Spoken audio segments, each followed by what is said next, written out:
ചില ശബ്ദങ്ങൾക്ക് കാലത്തെ അതിജീവിക്കാനുള്ള ശേഷിയുണ്ട്.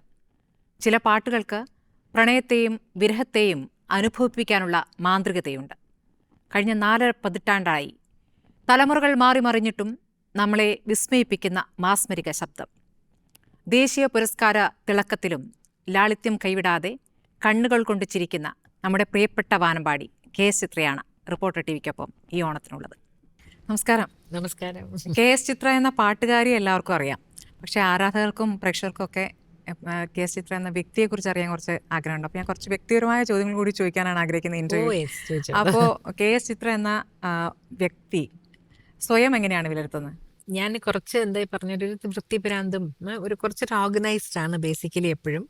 അപ്പം അതുകൊണ്ട് ഞാൻ എൻ്റെ ആ കാര്യങ്ങളിൽ നിന്ന് ലേശം ആരെങ്കിലും ഒക്കെ ഒന്ന് മാറിക്കഴിഞ്ഞാലാണ് എനിക്ക് പെട്ടെന്ന് ദേഷ്യം വരിക. അല്ലെങ്കിൽ ഞാൻ പൊതുവെ അങ്ങനെ ദേഷ്യമൊക്കെ ഉണ്ടില്ല എന്നല്ല, എന്നാലും പൊതുവെ ഭയങ്കര ഒരു കുറച്ചൊരു അടങ്ങിയിരിക്കുന്ന ഒരാൾ തന്നെയാണ് ഞാൻ. ഭയങ്കര അഗ്രസീവ് ഒന്നും അല്ല. അത് നമുക്ക് എല്ലാവർക്കും അറിയാം. എപ്പോഴും ചിരിക്കുന്ന മുഖത്തിലാണല്ലോ. അല്ല, അതിപ്പം നമ്മളിപ്പോൾ സംസാരിക്കുമ്പോൾ അത് ഓട്ടോമാറ്റിക്കായിട്ട് വന്നു പോകുന്ന ഒരു കാര്യമാണ്. പക്ഷെ ദേഷ്യമൊക്കെ വരും. എനിക്ക് ദേഷ്യം വരില്ലെന്ന് ഞാൻ പറഞ്ഞാൽ തെറ്റാണ്. പക്ഷെ എൻ്റെ ദേഷ്യം കാണുന്ന എൻ്റെ വീട്ടുകാർ മാത്രം, കൂടുതലായിരിക്കും എൻ്റെ ഹസ്ബൻഡ് ആയിരിക്കും കാണുന്നത്.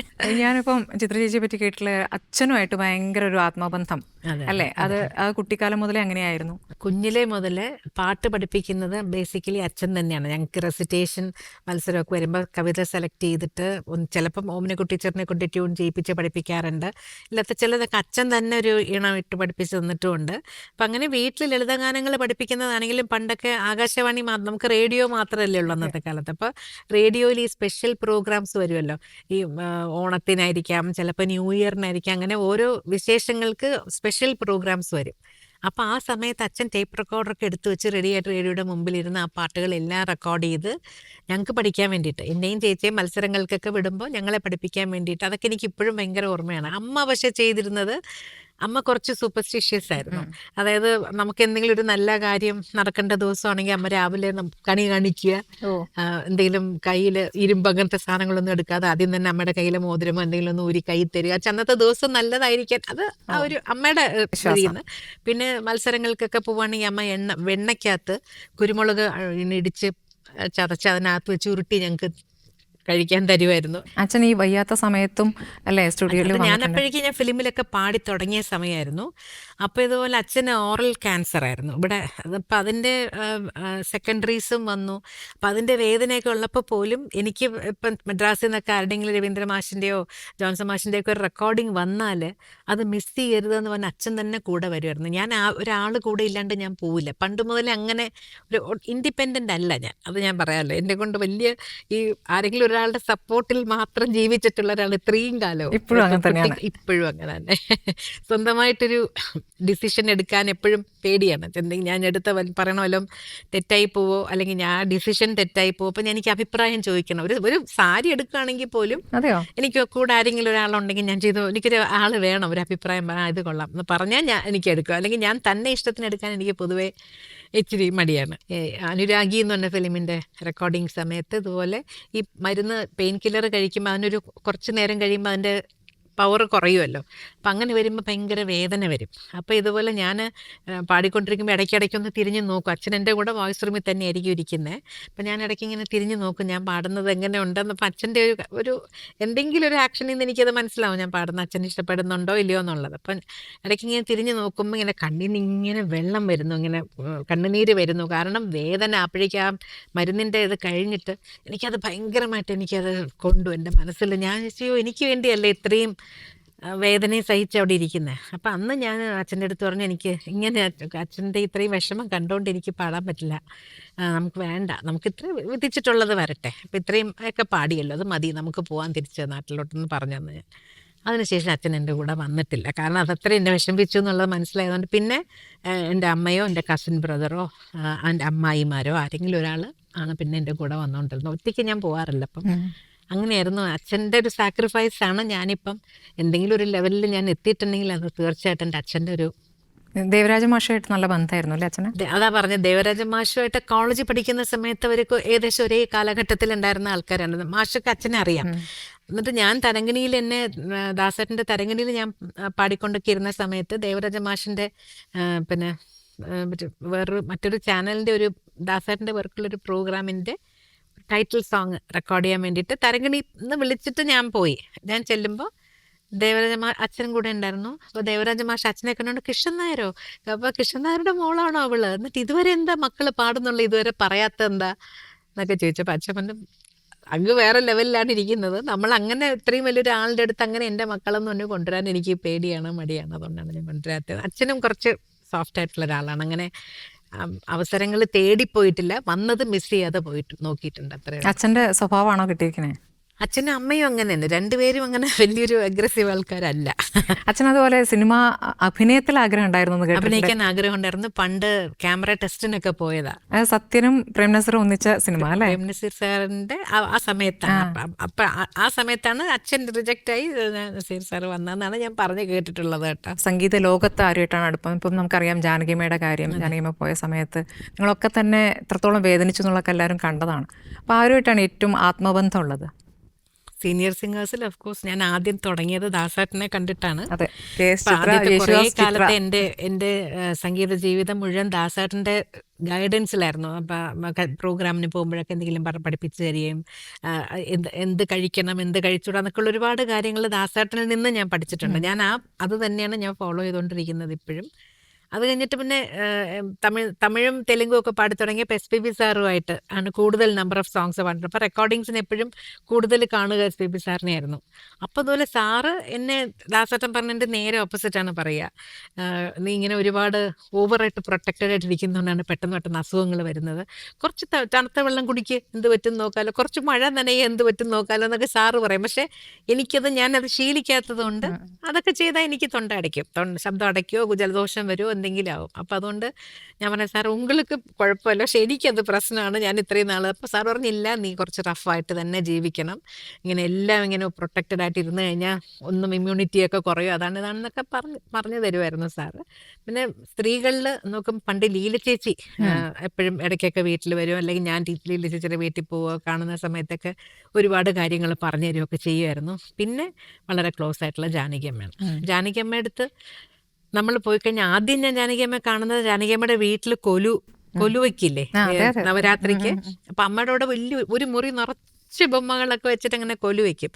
അങ്ങനെ അതിന് ആരെങ്കിലും പ്രത്യേകം ക്ഷണിക്കണമെന്നില്ല, നമുക്ക് ആർക്ക് വേണമെങ്കിലും പോകാം എന്നാണ്. അപ്പം ദാസേട്ടൻ്റെ PA ആയിരുന്ന കുഞ്ഞുണ്ണിച്ചേട്ടനുണ്ട്. കുഞ്ഞുണ്ണിച്ചേട്ടൻ ഇപ്പം പാലക്കാടുണ്ട്.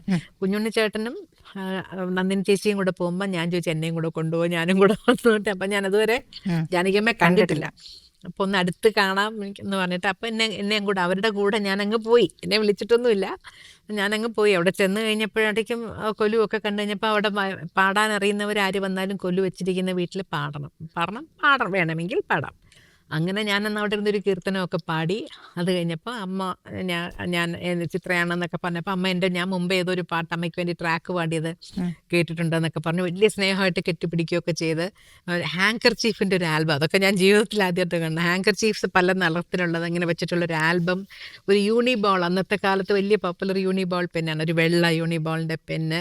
പിന്നെ അതിൻ്റെ കൂടെ ഈ കൊലുവിൻ്റെ സാധനങ്ങൾ തരുമല്ലോ, അമ്മയുടെ ഒപ്പിട്ട ഓട്ടോഗ്രാഫ് ഇട്ട ഒരു ഫോട്ടോ, പിന്നെ എന്താ ചുണ്ടൽ പായസം, ബ്ലൗസിൻ്റെ തുണി എല്ലാം കൂടി ഒരു പാത്രത്തിലൊരു കിറ്റിലാക്കി അതെല്ലാം കൂടെ എനിക്ക് അന്ന് അമ്മ തന്നു. ഞാനത് എന്ത് സന്തോഷമായിരുന്നു അറിയുമ്പോൾ ജാനകിയമ്മയുടെ കയ്യിൽ നിന്ന് എനിക്ക് ഇത് കിട്ടിയത്.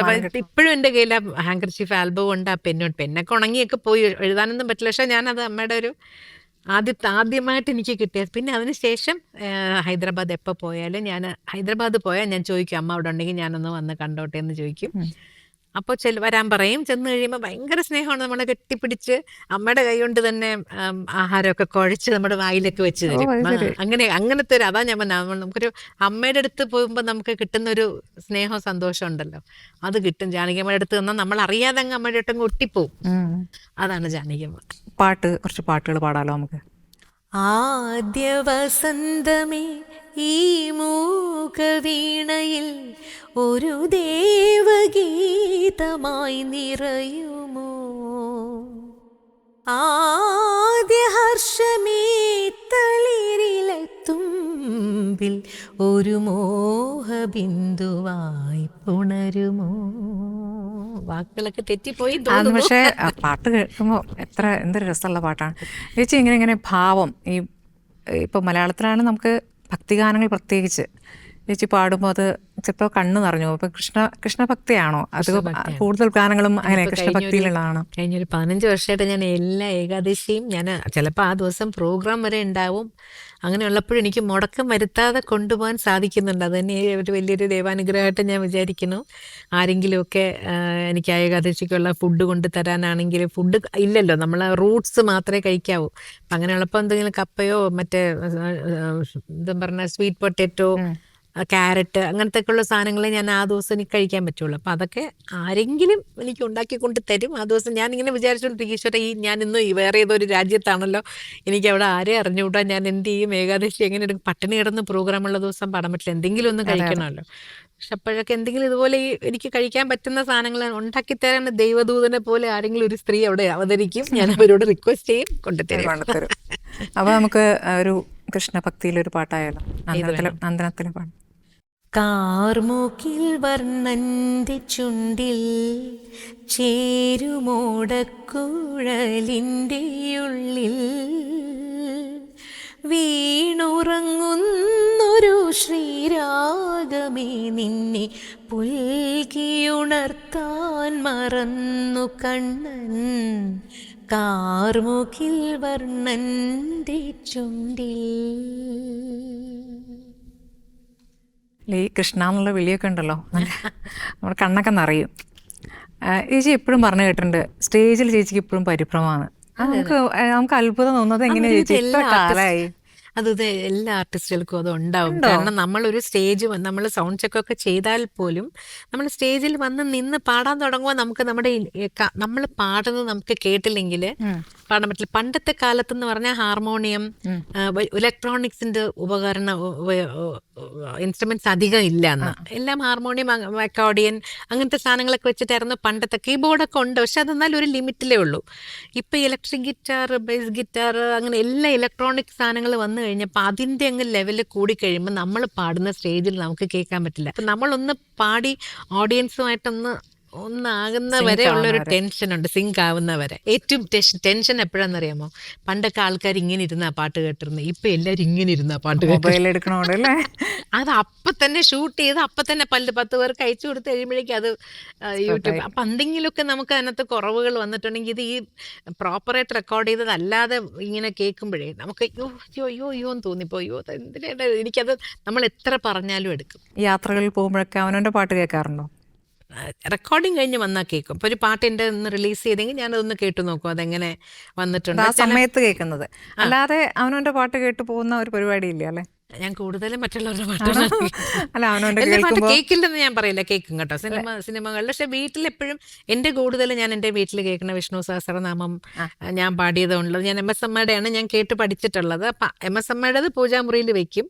അതല്ലാതെ ഞാൻ എൻ്റെ മുറിയിലൊക്കെ അങ്ങോട്ടും ഇങ്ങോട്ടൊക്കെ നടന്ന് ഓരോന്ന് ചെയ്തുകൊണ്ടിരിക്കുമ്പോൾ എൻ്റെ വിഷ്ണു സഹസ്രനാമം ഞാൻ എൻ്റെ ഫോണിൽ പ്ലേ ചെയ്തിട്ട് എൻ്റെ ജോലിയും നടക്കും, അതിൻ്റെ കൂടെ എനിക്ക് ചൊല്ലാനും പറ്റും. അങ്ങനെ ചെയ്യാറുണ്ട്.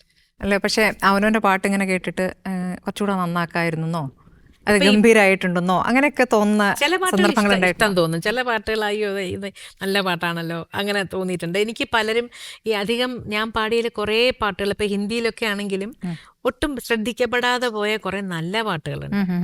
നല്ല ചില കോമ്പോസിഷൻസ്, എന്തെങ്കിലുമൊക്കെ പ്രത്യേകതയുള്ള കോമ്പോസിഷൻസ്, ഒന്നും അണ്ടർ റേറ്റഡ് ആയിട്ട് പോയിട്ടുള്ള പാട്ടുകൾ ഒരുപാട് മലയാളത്തിലാണ്, എല്ലാ ഭാഷകളിലും ഉണ്ടത്. അധികം ശ്രദ്ധിക്കപ്പെടാതെ പോയ നല്ല പാട്ടുകൾ. അപ്പം അതൊക്കെ എൻ്റെ ഫാൻസ് ആയിട്ടുള്ള കുട്ടികൾ അവിടെ ഇവിടെ ഉള്ളവരൊക്കെ അമ്മ ഈ പാട്ട് കേട്ടിട്ടുണ്ടോയെന്നിങ്ങനെ ഓരോന്നങ്ങ് അയച്ചു തരും. അപ്പോഴാണ് ഞാനും ചില പാട്ടുകൾ ആദ്യമായിട്ട് ഞാൻ പാടിക്കഴിഞ്ഞ് പിന്നെ കേൾക്കുന്നത് അപ്പോഴായിരിക്കും. അപ്പം അങ്ങനെയൊക്കെ കേൾക്കുമ്പോൾ ഇരുന്ന് കേൾക്കും. ചില പാട്ടുകൾ എനിക്ക് ഇഷ്ടപ്പെട്ടാൽ ഞാൻ എൻ്റെ വളരെ ക്ലോസ് ആയിട്ടുള്ള എൻ്റെ എൻ്റെ ചേച്ചിക്കും അനിയനും അതുപോലെ ഞാൻ വിചാരിക്കുന്ന കുറച്ച് ആൾക്കാർക്കൊക്കെ അയച്ചു കൊടുക്കാറുണ്ട്. രവിക്കൊക്കെ ഞാൻ അയച്ചു കൊടുക്കാറുണ്ട്. നമുക്കൊരു പാട്ട് കൂടി പാടിയാലോ? ആരോ വിരൽ നീട്ടി മനസ്സിൻ മൺവീണയിൽ ഏതോ മിഴിനീരിൻ ശ്രുതി മീട്ടുന്നു മൂകം തളരും തനുവോടെ ഇടറും മനമോടെ വിടവാങ്ങുന്ന സന്ധ്യേ വിരഹാർദ്രയായ സന്ധ്യേ ഇന്നാരോ വിരൽ നീട്ടി മനസ്സിൻ മൺവീണയിൽ. എപ്പോഴും പ്രേക്ഷകർ ഈ പാട്ട് ആവർത്തിച്ച് പാടിക്കുന്ന പാട്ടുണ്ടാവില്ലേ, അതേതാണ്? എവിടെ പോയാലും പാടാൻ പറയണം. ഒന്ന് അഞ്ജലി പാടാൻ പറയാറുണ്ട്, കാർമുകിൽ വർണ്ണൻ പറയാറുണ്ട്, മഞ്ഞൾ പ്രസാദം പറയാറുണ്ട്. മഞ്ഞൾ പ്രസാദം ഭയങ്കര രസമാണ്. മഞ്ഞൾ പ്രസാദവും നെറ്റിയിൽ ചാർത്തി മഞ്ഞക്കുറി മുണ്ടു ചുറ്റി ഇന്നെൻ്റെ മുറ്റത്ത് പൊന്നോണപ്പൂവേ നീ വന്നു ചിരി തൂകി നിന്നു, വന്നു ചിരി തൂകി നിന്നു, ഓ വന്നു ചിരി തൂകി നിന്നു. ഈ ആരാധകരുടെ കാര്യം, ഒരുപാട് ആരാധകരുണ്ടാവുമല്ലോ.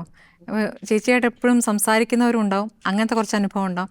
അതല്ലാതെ ഞാൻ കേട്ടിട്ടുണ്ട്, ആത്മഹത്യക്ക് പുറപ്പെട്ട ഒരാൾ അവസാനമായിട്ട് ചേച്ചിയുടെ പാട്ട് കേട്ടിട്ട് മരിച്ചു കളയാൻ തീരുമാനിക്കുന്നു, പിന്നീട് മരിക്കാൻ മറന്നുപോയി എന്നുള്ളൊരു കഥ കേട്ടിട്ടുണ്ട്. അതൊന്ന് പറയാമോ, എന്താ സംഭവം? അത് എൻ്റെ പേഴ്സണൽ അനുഭവത്തിൽ നിന്ന് പറയുകയാണെങ്കിൽ, ഞാൻ മധുര സൈഡിൽ അവിടെ എവിടെയുള്ള ഒരു കോൺസേർട്ടിന് പോയപ്പോൾ പ്രോഗ്രാം കഴിഞ്ഞ് ഇറങ്ങുമ്പോൾ ഒരാൾ എൻ്റെ മുമ്പിൽ വന്ന് നിന്ന് ഇങ്ങനെ കരയുന്നുണ്ട്. എന്നിട്ട് എൻ്റെ കൈ പിടിച്ചിട്ട് ഇങ്ങനെ കരഞ്ഞു. അപ്പോൾ എല്ലാവരും ആളെ തട്ടി മാറ്റാൻ ഞാൻ എൻ്റെ ഒരു മിനിറ്റ് എന്താണ് പുള്ളിക്ക് എന്താ പറയുക, കരച്ചിൽ കണ്ടപ്പോൾ എനിക്ക് ഭയങ്കര വിഷമായി.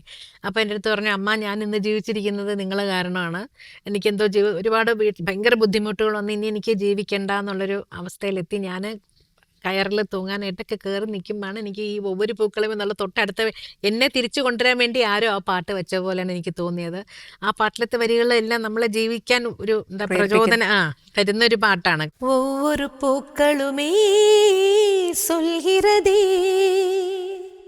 வாழ்வென்றால் போராடும் போர்க்களமே, ஒவ்வொரு விடியலுமே சொல்கிறதே இரவானால் பகலொன்று வந்திடுமே, நம்பிக்கை என்பது வேண்டும் நம் வாழ்வில், லட்சியம் நிச்சயம் வெல்லும் ஒரு நாளில், மனமே ஓ மனமே நீ மாறிவிடு, மலையோ அது പനിയോ നീ മോദിവിട്. ഈ പാട്ട് കേട്ടപ്പോൾ പുള്ളിക്ക് പെട്ടെന്ന് അവരുടെ അമ്മയുടെയും അച്ഛൻ്റെയും ഫാമിലിയുടെയൊക്കെ മുഖം മനസ്സിൽ വന്നു. അപ്പോൾ ഞാനിത് ചെയ്യരുത്, ഞാൻ എന്തായാലും ഇത് ജീവിതം അനുഭവിച്ച് തന്നെ തീർക്കണം എന്നുള്ളൊരു ഡിസിഷൻ എടുത്ത് ഞാൻ എനിക്ക് നല്ലാരൊക്കെ എന്നൊക്കെ പറഞ്ഞിട്ട് എൻ്റെ കാലിലൊക്കെ അന്ന് തൊട്ടിട്ട് പോയി കേട്ടോ. അപ്പോൾ അതെനിക്കൊരു വലിയ ഒരു പാട്ട് കേട്ടൊക്കെ ആൾക്കാർ മാറുമെന്ന് ഞാനും ആലോചിച്ചു. പാട്ട് അങ്ങനെയൊക്കെ ഞാനാണെങ്കിൽ എൻ്റെ ഇമോഷൻസിന് ഇപ്പം എന്താ പറയണ്ടേ, ചില പാട്ട് കേൾക്കുമ്പം ചിലപ്പോൾ കരച്ചിൽ വരും, ചില പാട്ടുകൾ ഇപ്പോൾ നമുക്കൊരു സന്തോഷം തോന്നും, അങ്ങനെയല്ലേ. അപ്പൊ അങ്ങനെ അല്ലാതെ ഞാൻ ഒരു ഇതിന് വേണ്ടി ഞാനൊരു പാട്ട് കേൾക്കാറില്ല. പക്ഷെ വേറെയുണ്ട്, ആത്മഹത്യക്ക് പോയ വേറെ കഥയുണ്ട്. അത് ഞാൻ രവിമേനന്റെ ബുക്കിനകത്ത് എഴുതിയിരുന്നു. ഇതുപോലെ ദുബായിലെങ്ങാണ്ട് പുറകിൽ ഗ്യാസ് കുറ്റിയൊക്കെ, കാറിന്റെ പുറകിൽ ഗ്യാസ് കുറ്റിയൊക്കെ വെച്ചിട്ട് ഒരാള് വണ്ടി ഓടിച്ചു പോയി സൂയിസൈഡ് ചെയ്യാൻ തീരുമാനിക്കുമ്പം രാജഹംസമേ കേട്ടങ്ങേര്, അത് അദ്ദേഹത്തിന്റെ അനുഭവമായിട്ട് അത് എഴുതിയിരുന്നു. രാജഹംസമേ മഴവിൽ കുടിലിൽ സ്നേഹദൂതുമായി വരുമോ, സാഗരങ്ങളെ മറുവാക്കുമിണ്ടുമോ, എവിടെ എൻ്റെ സ്നേഹഗായകൻ, ഓ രാജഹംസമേ.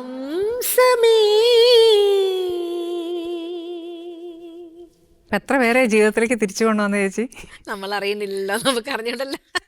അതല്ലാതെ ആളുകൾ, ഈ ആരാധകരായാലും ഈ പാട്ട് കേട്ട് കഴിഞ്ഞിട്ട് ചേച്ചിയോട് സംസാരിക്കണമെന്ന് കരുതി വരികയും അവരുടെ പേഴ്സണൽ ലൈഫ് ചേച്ചിയോട് ഷെയർ ചെയ്യുകയൊക്കെ ചെയ്തിട്ടില്ലേ? ഒത്തിരി പേരത്ത് അങ്ങനെയാണ്. അതായത് എൻ്റെ ഫാൻസ്, എൻ്റെ മക്കളെന്നാണ് ഞാൻ അവരെ വിശേഷിപ്പിക്കാൻ. ഫാൻസ് എന്ന് പറയാനല്ല എനിക്കിഷ്ടം. കാരണം മക്കളെപ്പോലെ അവരവരുടെ പേഴ്സണൽ കാര്യങ്ങളൊക്കെ എൻ്റെ അടുത്ത് പറഞ്ഞ് എൻ്റെ അടുത്ത് അഡ്വൈസ് ചോദിക്കും ചില സമയത്ത്. അങ്ങനെയുള്ള കുറേ കുട്ടികളുണ്ട്. ചിലർ അവരുടെ അമ്മയടുത്തുനിന്ന് സ്നേഹം കിട്ടാത്തത് എന്നിൽ നിന്ന് കിട്ടുന്നു എന്ന് പറയുന്നവരുണ്ട്. ഞാൻ പ്രത്യേകിച്ചൊന്നും ഞാൻ ചെയ്യുന്നില്ല. ചില സമയത്തൊക്കെ എനിക്കതൊരു സ്ട്രെസ്സും ആവാറുണ്ട്.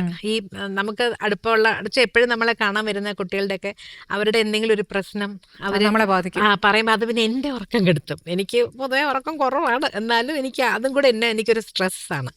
അപ്പോൾ എല്ലാവരും പറയും അങ്ങനെ പേഴ്സണലായിട്ടൊന്നും എടുക്കരുതെന്ന്. പക്ഷേ അവരെൻ്റെ മക്കളെ പോലെ എൻ്റെ അടുത്ത് പറയുമ്പോൾ ഞാൻ അറിയാതെ അങ്ങ് ആയിപ്പോന്നു. അവരോടുള്ള സ്നേഹമാണത്. ആയിപ്പോന്നു. അതെ. ഇപ്പം ചേച്ചി ഇപ്പോൾ ഒരുപാട് റിയാലിറ്റി ഷോസിലൊക്കെ പങ്കെടുക്കുകയാണ്. അപ്പം ഒരുപാട് പുതിയ തലമുറയിൽ ഭയങ്കര ടാലൻസ് കാണുകയാണല്ലോ. പക്ഷേ അവർക്ക് സിനിമയിലൊരു സിഗ്നേച്ചർ വോയിസ് ആവാൻ പറ്റുന്നുമില്ലല്ലോ. അത് എന്തുകൊണ്ടായിരിക്കും ചേച്ചി? പക്ഷേ ഇപ്പം എല്ലാ ദിവസവും നമ്മൾ ഓരോരോ ചാനലിൽ ഓരോരോ പുതിയ റിയാലിറ്റി ഷോസ് കാണുകയാണ്. ഒരുപാട് സിംഗേഴ്സിൻ്റെ എണ്ണം ഇപ്പം അങ്ങ് കൂടി. ഇപ്പം സോഷ്യൽ മീഡിയ പറയുകയാണെങ്കിൽ തന്നെ റീൽസൊക്കെ പറഞ്ഞാൽ എത്ര പേരാണ് പാടി ഒക്കെ ഇടുന്നത്. അപ്പം ടാലൻ്റ് ഉള്ളവരുടേത് പെട്ടെന്ന് റീച്ച് ആവും. അതുവഴി ഒത്തിരി പേർക്ക് അവസരങ്ങൾ കിട്ടുന്നുണ്ട്. എൻ്റെയൊക്കെ ഒരു 500 പാട്ടൊക്കെ ഞാൻ പാടിക്കഴിഞ്ഞ ശേഷമാണ് എൻ്റെ ഒരു പടം തന്നെ പത്രത്തിൽ വരുന്നത്. ഗുണങ്ങളും ഉണ്ട്, ദോഷങ്ങളും ഉണ്ട്. പക്ഷേ അവരുടെ ടാലൻറ്റ് ഷോക്കേസ് ചെയ്യാൻ പറ്റിയ ഒരുപാട് വേദികൾ ഇപ്പോൾ യങ്സ്റ്റേഴ്സിനുണ്ട്. അവർക്കൊരു വലിയൊരു പ്ലാറ്റ്ഫോമാണ് തുറന്നു കിടക്കുന്നത്. ഈ റെക്കോർഡിങ്ങിലേ ചില അനുഭവങ്ങൾ ഉണ്ടാവില്ലല്ലോ. ചിലപ്പം എന്നും ഓർത്തു വെക്കുന്ന ചിരിക്കുന്ന അനുഭവമായിരിക്കാം, അല്ലെങ്കിൽ വിഷമിപ്പിക്കുന്ന അനുഭവമായിരിക്കാം. അത്തരം ചില കാര്യങ്ങളില്ല. അപ്പോൾ ഷെയർ ചെയ്യാൻ പറ്റുന്ന എന്തെങ്കിലുമൊക്കെ ഉണ്ടോ? എല്ലാ കാലത്തും ഓർത്ത് ചിരിക്കുന്ന എന്തെങ്കിലും കാര്യങ്ങളുണ്ടോ? രസകരമായിട്ടുള്ള അനുഭവങ്ങൾ എന്ന് പറയാൻ ഒരുപാടുണ്ടായിട്ടുണ്ട്. പലപ്പോഴും ഇപ്പം അത് കൂടുതലും SPB സാറും കൂടെ ഉള്ള സമയത്താണ് കൂടുതൽ. സാറിനൊരു ഇച്ചിരി നമ്മൾ പറയില്ലേ നോട്ടി എന്നൊക്കെ പറയുന്ന പോലെയാണ് സാറ്. അതായത് ഇപ്പം ഒരു മ്യൂസീഷ്യൻ വോയിസ് റൂമിലോട്ട് കയറി വന്നപ്പോൾ കാണുമ്പോൾ ആദ്യം പോയി അയാളെ പോയി കിളിയാക്കുക, അങ്ങനെയൊക്കെ കുട്ടികൾ ചെയ്യുന്ന ഒരുപാട് കാര്യങ്ങൾ സാറ് ചെയ്യാറുണ്ട്. അതുപോലെ എന്നെ ഒരിക്കൽ ചെയ്തിട്ടുള്ളത് എന്താണെന്ന് വെച്ചാൽ, ഞാൻ ഇതുപോലെ ജാനകിയമ്മ എല്ലാവരും ഉള്ളൊരു വേദിയായിരുന്നു. ഞാൻ എൻ്റെ ഒപ്പം സ്വർണ്ണലത, മിൻമിനി, ഞങ്ങളെല്ലാവരും കൂടെ സെക്കൻഡ് റോയിൽ, ജാനകിയമ്മ, സുശീലമ്മ ഒക്കെ ഫ്രണ്ട് റോയിലിരിക്കുന്നു. തൊട്ട് പുറകെ സ്റ്റേജിൻ്റെ സൈഡിലത്തെ കാര്യം പറഞ്ഞാൽ, തൊട്ട് പുറകിലത്തെ റോയിൽ ഞങ്ങൾ യങ് പെമ്പിള്ളേരെല്ലാം ഇരിക്കുന്നു. ഞങ്ങളുടെ പുറകിൽ SPB സാറ്, മനോ, മലേഷ്യ വാസവൻ സാറ്, കാർത്തിക്, ഇവരെല്ലാവരും കൂടെ ഒരു ഗ്യാങ് ആയിട്ടിരുന്ന് വർത്താനം പറഞ്ഞു. സ്റ്റേജിൻ്റെ സൈഡിലിരിക്കുക. അപ്പം ജാനകി അങ്ങോട്ട് നിന്നെ ഇങ്ങനെ എന്തോന്ന് പറഞ്ഞ് ഇങ്ങനെ വിളിച്ചു എന്നെ. അപ്പം ഞാൻ എൻ്റെ കയ്യിൽ ബാഗ്, എൻ്റെ ബുക്ക് എല്ലാം മടി വെച്ചുകൊണ്ടിരിക്കുകയാണ്. അപ്പം ഞാൻ ഇങ്ങനെ എണീറ്റ് പോയി അമ്മയുടെ അടുത്ത് എന്താന്ന് ചോദിച്ച് സംസാരിച്ചിട്ട് ഞാൻ അങ്ങനെ വന്നങ്ങിരുന്നു. സാറിൻ്റെ ഇത് പുറകിൽ ചേറങ്ങി വലിച്ചു. ഞാൻ നോക്കാതെ കയറി അങ്ങിരുന്നത് ശരിക്കും. അപ്പാണ് സാറിന് എൻ്റെ ഇത് സാറ് വിചാരിച്ചു ഞാൻ കസേര എവിടെയെന്ന് നോക്കും എന്നൊക്കെ വിചാരിച്ചു. ഞാൻ ഇങ്ങനെ നോക്കാതെ വന്നിരിക്കുന്നു വിചാരിച്ചില്ല. അപ്പം അന്ന് പിന്നെ എൻ്റെ അടുത്ത്, അയ്യോ സോറിയുമാ, നീ ഇപ്പം പാക്കാൻ നോക്കാറുണ്ട്, എന്നെ എതിർ പാർക്കലേ എന്നൊക്കെ പറഞ്ഞ് അങ്ങനെയൊക്കെയുള്ള രസകരമായിട്ടുള്ള കാര്യങ്ങളൊക്കെ ഉണ്ടായിട്ടുണ്ട്.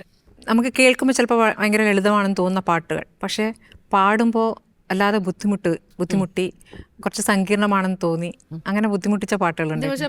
തീർച്ചയായിട്ടും ഉണ്ട്. ഒന്ന് ഈ തമിഴാണ്, രണ്ടും ഞാൻ പറയാൻ ഉദ്ദേശിക്കുന്നത്. ഒന്ന് വന്നിട്ട് എൻ്റെ ഓർമ്മയിൽ ഇപ്പോഴും ഉള്ളതുകൊണ്ട് പറയണം.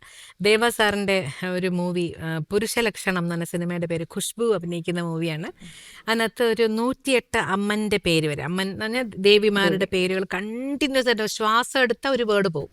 അങ്ങനെ കൊലവിഴിയമ്മ, രജകളിയമ്മ, പാളയത്തായമ്മ, ബംഗാരുമായമ്മ, മുത്തുമാരിയമ്മ, എങ്കൽ സെല്ലിയമ്മ, അങ്ങനെ ഇങ്ങനെ കണ്ടിന്യൂസ്. അപ്പോൾ നമ്മൾ ഇങ്ങനെ എടുക്കാൻ പറ്റില്ല, ശ്വാസം എടുക്കാനുള്ള സ്പേസ് ഇല്ല. അങ്ങനെ ഒരു BGM ഇല്ല. BGM മുഴുവൻ ഈ പേരുകൾ പറയാണ്. പാട്ടിനകത്ത് ഒരു താലിവരം കേട്ട് വന്നേൻ തായമ്മ കണ്ടിറന്ന്, അവിടെ ശ്വാസം എടുക്കാം. താഴമ്മ വേറു തുണയാരമ്മ, അവിടെയൊക്കെ ശ്വാസം എടുക്കാൻ സ്ഥലമുണ്ട്. പിന്നെ വീണ്ടും തിരുപ്പത്തൂർ കുമാരി, അങ്ങനെ BGM മുഴുവൻ ഈ അമ്മൻ്റെ പേരുകളാണ് വരുന്നത്. അന്നൊന്നും ഈ ഇപ്പോഴത്തെ പോലത്തെ ടെക്നോളജി വലിയ ഹെൽപ്പുള്ള സമയമല്ല. അപ്പം ആദ്യമേ അത് വരുന്നതിന് മുമ്പ് നിങ്ങൾ വലിച്ചു പിടിച്ചിട്ട് എത്രടം വരെ പോകുമോ അതുവരെ, പക്ഷെ എന്നാലും ഫുൾ കംപ്ലീറ്റ് ചെയ്യാൻ പറ്റില്ല. ഇടയ്ക്ക് വെച്ചപ്പോൾ അവസാനം ഇങ്ങനെ ആയി പോകും വോയിസ്. അപ്പം അന്ന് അവിടെ ഒരു സൗണ്ട് എഞ്ചിനീയർ ഉണ്ടായിരുന്നൊരു സുധാകർ, അന്ന് ഇത്രയും ടെക്നോളജി ഒന്നും ഇമ്പ്രൂവ് ചെയ്തിട്ടില്ല.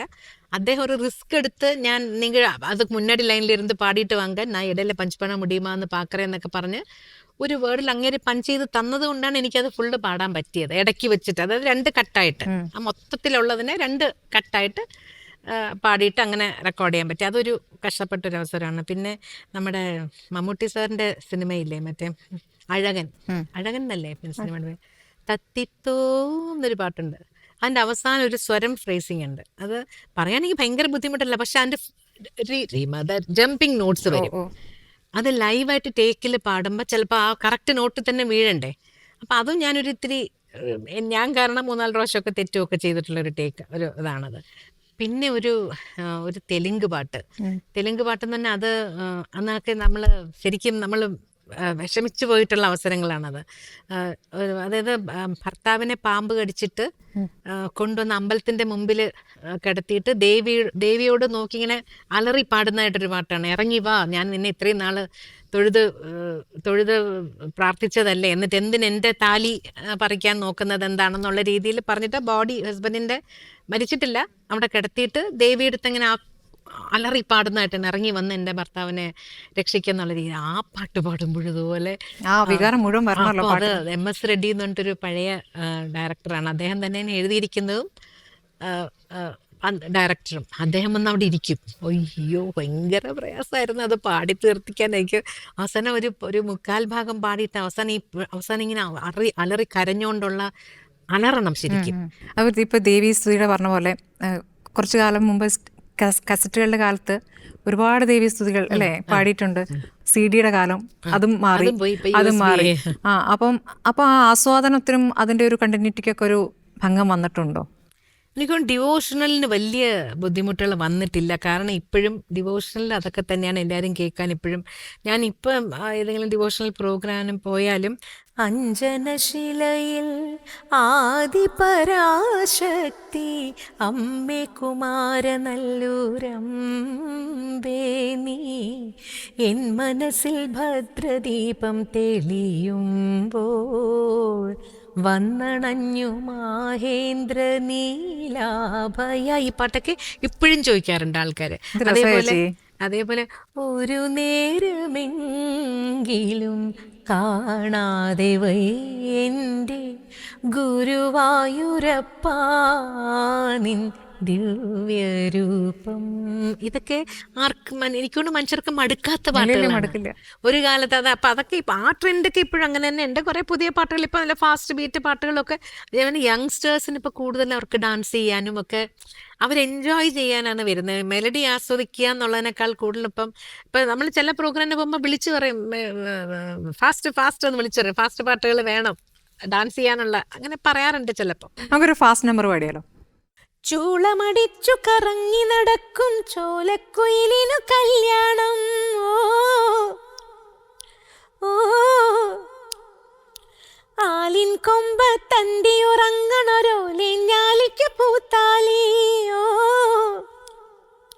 ഓ ആറ്റിലൊളിച്ചു കളിക്കണ മീനെ കാട്ടിൽ കുറുകുഴലൂതണ കാറ്റെ.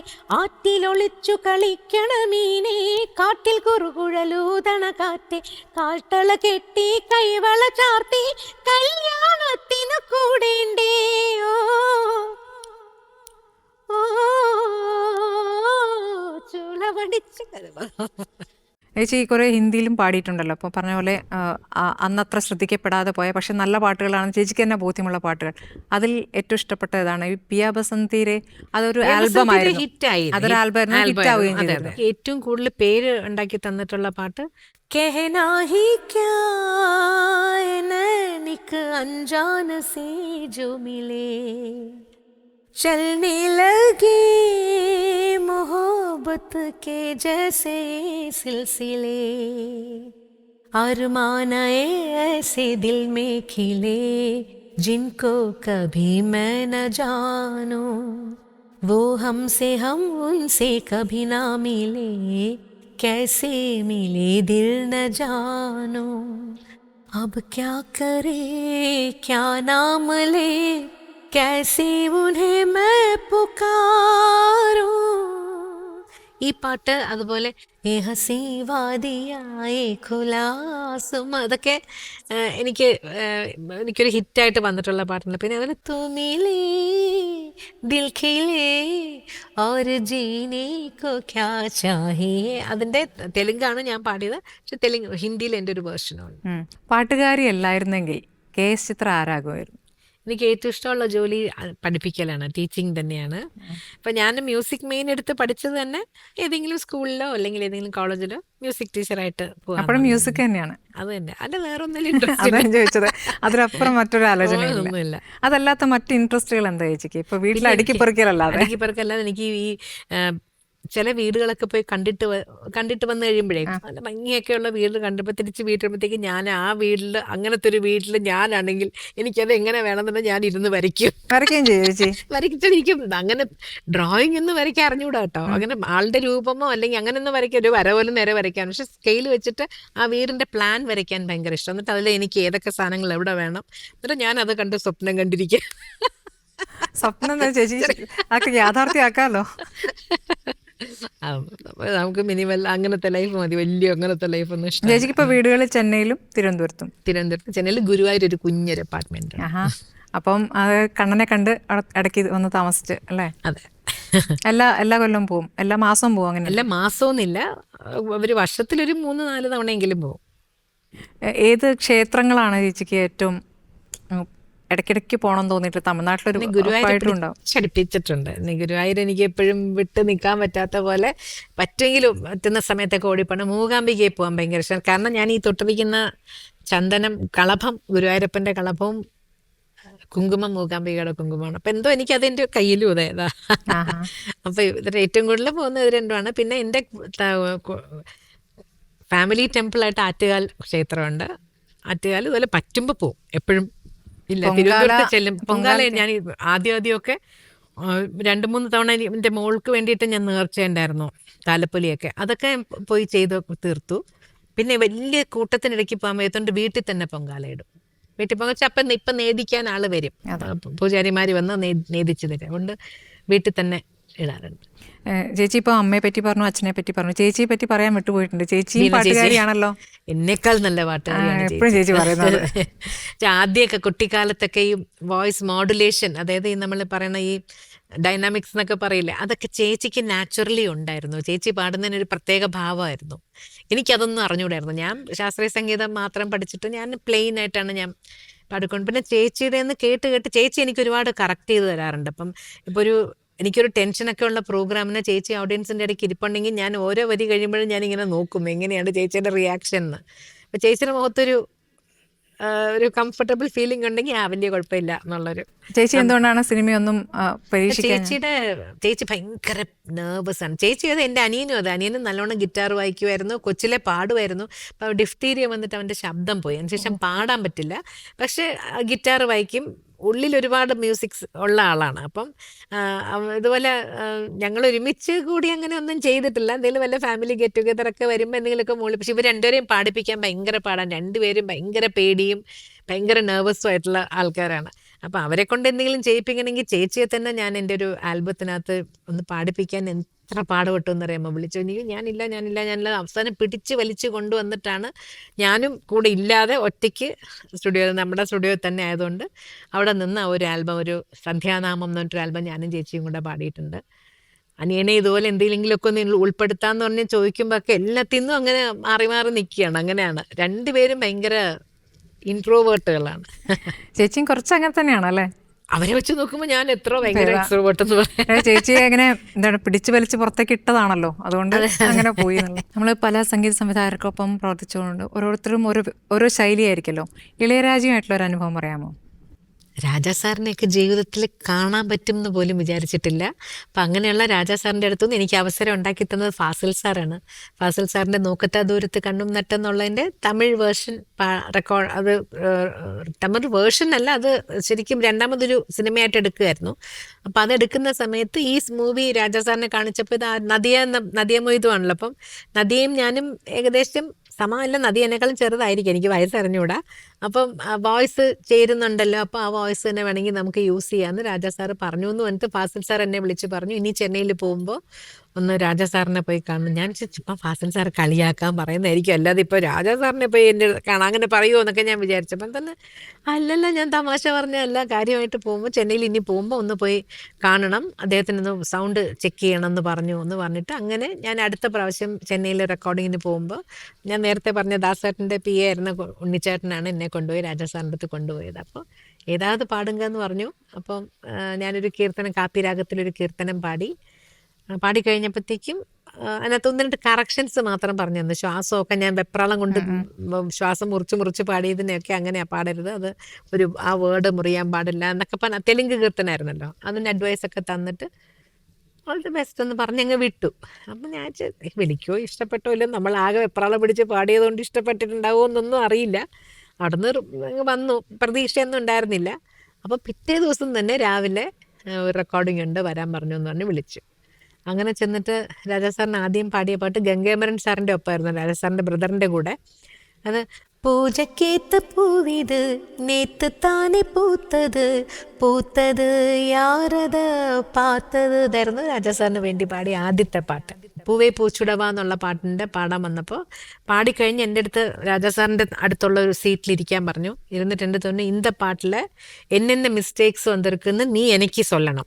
ശരി, അത് സെൽഫ് ക്രിറ്റിസിസം എന്നുള്ള നമ്മളെ സ്വയം നമ്മൾ തന്നെ നമ്മളെ തിരുത്താനുള്ള ഒരു, അപ്പോൾ അത് എത്ര നമ്മൾ ശ്രദ്ധിച്ചിട്ട് ഞാൻ സാർ എന്നിങ്ങനെ ഓരോന്ന് പറഞ്ഞു. പക്ഷെ എന്നെ രണ്ടാമത് പാടാൻ സമ്മതിച്ചില്ല. എൻ്റെ അടുത്ത് പറഞ്ഞു, ഇപ്പം മനസ്സിലായല്ലോ എവിടെയൊക്കെയാണ് നിനക്ക് പോയിട്ടുള്ളതെന്ന്, ഇനി അടുത്ത പ്രാവശ്യം ഈ മിസ്റ്റേക്സ് വരാതെ നോക്കാം. ആ പാട്ട് തന്നെ എടുത്തു. ആ പാട്ട് അങ്ങനെ തന്നെ എടുത്തു. ചേച്ചി എപ്പോഴും ചിരിച്ചുകൊണ്ടാണ്, പക്ഷെ പാട്ടിന്റെ ഇടയ്ക്കുള്ള ചിരി, ജാനകിയമ്മ പാടുന്നത് നമ്മൾ കണ്ടിട്ടില്ലേ, ഒറ്റ ഒരു ഭാവം മുഖത്തൊന്നും കാണില്ല, അങ്ങനെ നിന്ന് പാടും. പക്ഷെ ഇവിടെ നിന്ന് തന്നെയാണോ ഈ ശബ്ദം വരുന്നത്, നമ്മൾ അത്ഭുതപ്പെട്ടു. അല്ല, ജാനകിയമ്മയുടെ കയ്യിൽ ഇത്ര ഒരു കുഞ്ഞൊരു ബുക്ക് കാണും, മുഖത്ത് യാതൊരു ഭാവഭേദവും ഉണ്ടാവില്ല, വായി മാത്രം, പക്ഷെ എക്സ്പ്രഷൻസ് മൊത്തം ഇവിടെ നിന്ന് വരും. അങ്ങനെ ഒരു പ്രത്യേക ഒരു ജന്മമാണ് ജാനകിയമ്മയുടെ. ഒരു തെലുങ്ക് പാട്ട്, ജാനകിയമ്മയും SPB സാറും കൂടെ തെലുങ്കിൽ പാടിയ പാട്ട് ഡബ്ബിങ് ചെയ്യുമായിരുന്നല്ലോ അന്ന്, മൊഴിമാറ്റം. അപ്പം ഡബ്ബിങ് ചെയ്യുന്ന മൊഴി മാറ്റുന്ന തമിഴായിപ്പോയി, മലയാളം ഡബ് ചെയ്യുന്ന മൂവീസിൽ അങ്ങനത്തെ ആ തെലുങ്ക് പാട്ട് ഞാനും മലേഷ്യ വാസവൻ സാറും കൂടെ തമിഴ് പാടണം.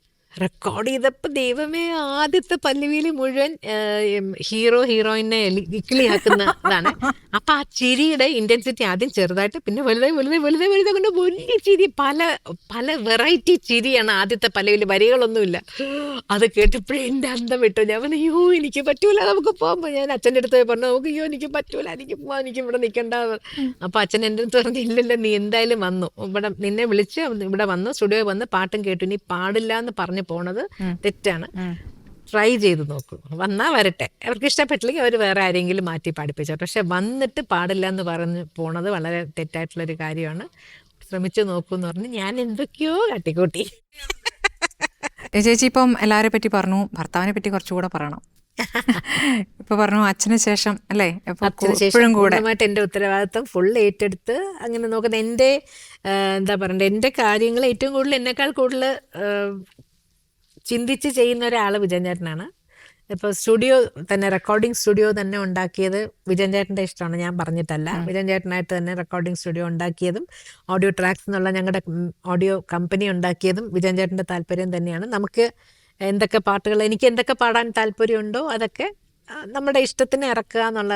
ഇപ്പം തന്നെ കുറേ റെക്കോർഡ് ചെയ്ത് വെച്ചിട്ടുണ്ട്, ഇതുവരെ എൻ്റെ വിഷ്വൽ എടുക്കാനോ പാടി തീർക്കാനോ സാധിച്ചിട്ടില്ല, ഇങ്ങനത്തെ ഇത് നമ്മുടെ ബിസി ആയിട്ടുള്ള ഷെഡ്യൂൾ കൊണ്ട്. അപ്പം അങ്ങനെ കൂടുതൽ എൻ്റെ കാര്യം, എൻ്റെ ബാക്ക് ബോൺ എന്ന് തന്നെ പറയാം വിജയൻ. അതെ, എപ്പോഴും അടി കൊച്ചടിയൊക്കെ കൂടാറുണ്ട്. എല്ലാം വൃത്തി പ്രശ്നത്തിലുള്ള അടിയായിരിക്കും. പിന്നെ ഞാൻ വിവരമില്ലാതെ എന്തെങ്കിലുമൊക്കെ പറയുമ്പോൾ വിജയൻ ചേട്ടൻ ഒരുപാട് വായിക്കും. അപ്പൊ ലോക വിവരം എന്നേക്കാൾ എത്രയോ കൂടുതലാണ്. അപ്പൊ ഞാൻ എന്തെങ്കിലും മണ്ടത്തരം പറയുമ്പോൾ ദേഷ്യം വരും. അപ്പൊ പിന്നെ ദയവ് ഇതൊന്നും വായ തുറക്കാതിരിക്കും. അങ്ങനെ കടി ഉണ്ടാവാറുണ്ട് ഇടയ്ക്കിടയ്ക്ക്. ചേച്ചി പത്രം വായിക്കുക, രാഷ്ട്രീയം നോക്കുക? ഞാൻ എല്ലാ ദിവസവും ന്യൂസ് കാണും. പക്ഷെ അതിൻ്റെയൊക്കെ പറഞ്ഞല്ലേ, അതിൻ്റെ ഈ രാഷ്ട്രീയപരമായിട്ടുള്ള ഒന്നും എനിക്ക് അറിഞ്ഞൂടാ. എനിക്ക് താല്പര്യവും ഇല്ല രാഷ്ട്രീയത്തിലോട്ട് വരാൻ. വരാൻ എന്നല്ല, അങ്ങനത്തെ ന്യൂസുകളാണ്.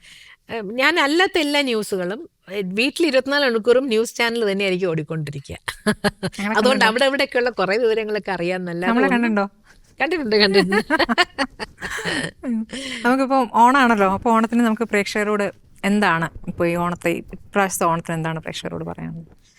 ഓണത്തിന്റെ പ്രത്യേകത എന്ന് പറയുന്നത് തന്നെ നമ്മുടെ മലയാളികൾക്ക് മാത്രമായിട്ടുള്ളൊരു ഉത്സവമാണ്. വെച്ചാൽ ദീപാവലിയൊക്കെ എല്ലാവർക്കും ഉണ്ട്, പക്ഷെ ഇത് നമ്മുടെ മാത്രമായിട്ടുള്ളൊരു ഇതാണ്. അപ്പം കാണം വിറ്റും ഓണം ഉണ്ണണം എന്ന് പറയണ പോലെ എത്ര മോശപ്പെട്ട സ്ഥിതിയിൽ ജീവിക്കുന്ന ആൾക്കാരാണെങ്കിലും ഓണം എന്ന് പറയുമ്പോൾ അവരുടെ മനസ്സിലൊരു സന്തോഷവും പരസ്പര സ്നേഹവും ഒത്തുകൂടലും ഒക്കെ കൂടെ ഉള്ളൊരു ആണ് ഓണം. പൂവിളി പൂവിളി പൊന്നോണമായി നീ വരൂ പൊന്നോണത്തുമ്പി, ഈ പൂവിളിയിൽ മോഹം പൊന്നിൻ മുത്തായി മാറ്റും പൂവയലിൽ നീ വരൂ ഭാഗം വാങ്ങാൻ. പൂവിളി പൂവിളി പൊന്നോണമായി നീ വരൂ പൊന്നോണത്തുമ്പി. റിപ്പോർട്ടർ ടിവിയുടെ എല്ലാ പ്രേക്ഷകർക്കും എൻ്റെ ഹൃദയം നിറഞ്ഞ ഓണാശംസകൾ.